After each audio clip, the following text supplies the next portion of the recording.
Hello, मैं हूं doctor Komal Sharma, consultant dermatologist healing hospital से। आज हम बात करेंगे वायरल वॉट्स के बारे में।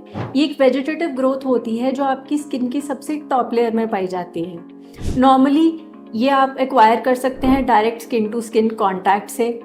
ऑटो इनोकुलेशन, यानी कि अगर किसी को एक वॉट है तो वो उसे स्क्रैच करके अपनी बॉडी के किसी दूसरे पार्ट में इनोकुलेट कर सकता है और वहाँ पे ग्रोथ हो सकती है। या फिर पब्लिक प्लेसेस जैसे कि जिम्स, जहाँ पे इक्विपमेंट्स कॉमनली सब यूज़ करते हैं, स्विमिंग पूल्स जहाँ पे आप बिना चप्पलों के घूमते हैं। नॉर्मली ये लीजन्स पेनलेस होती हैं, लेकिन स्क्रैच या फ्रिक्शन की वजह से कभी कभी इनमें इन्फ्लेमेशन, पेन या ब्लीडिंग भी हो सकती है। थ्योरेटिकली एक पॉसिबिलिटी है कि 1 से 2 साल के टाइम में वॉट शेड हो जाएं, क्योंकि आपकी बॉडी उनके अगेंस्ट एक इम्यूनिटी रिस्पॉन्स माउंट करती है। लेकिन प्रॉब्लम ये है कि अगर इम्यूनिटी बन भी जाए और प्राइमरी लीजन शेड हो जाए, तब तक इंडिविजुअल ऑटो इनोकुलेट करके इसे बॉडी के दूसरे हिस्सों में फैला चुका होता है। इसीलिए इनका ट्रीटमेंट और रिमूवल बहुत ज़रूरी है। वॉट्स के बारे में सबसे कॉमन क्वेश्चन जो पूछा जाता है वो ये है कि क्या इनसे कैंसर हो सकता है। ह्यूमन पैपिलोमा वायरस, जो वायरस इसके लिए रिस्पॉन्सिबल है, उसकी 150 से ज़्यादा सब टाइप्स हैं। इनमें से सब कैंसरस नहीं होती।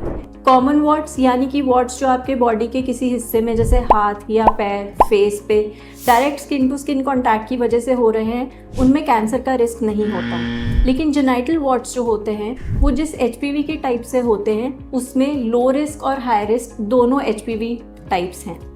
इसलिए अगर किसी को जेनाइटल वॉट्स हैं तो ज़रूरी है कि वो अपने आप को ज़रूर एग्जामिन करवाएं।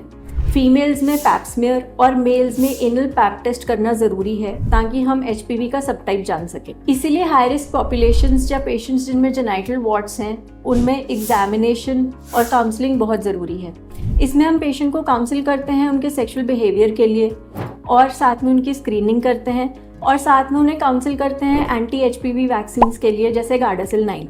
वॉट्स की ट्रीटमेंट के लिए बहुत सारी ऑप्शंस हैं। टॉपिकल क्रीम्स आती हैं जिन्हें आप अप्लाई कर सकते हैं, लेकिन ये क्रीम्स नॉर्मली यूज़फुल होती हैं छोटी लीजन्स में। बड़ी लीजन्स में उन्हें रिमूव करना ही एक सही ऑप्शन है।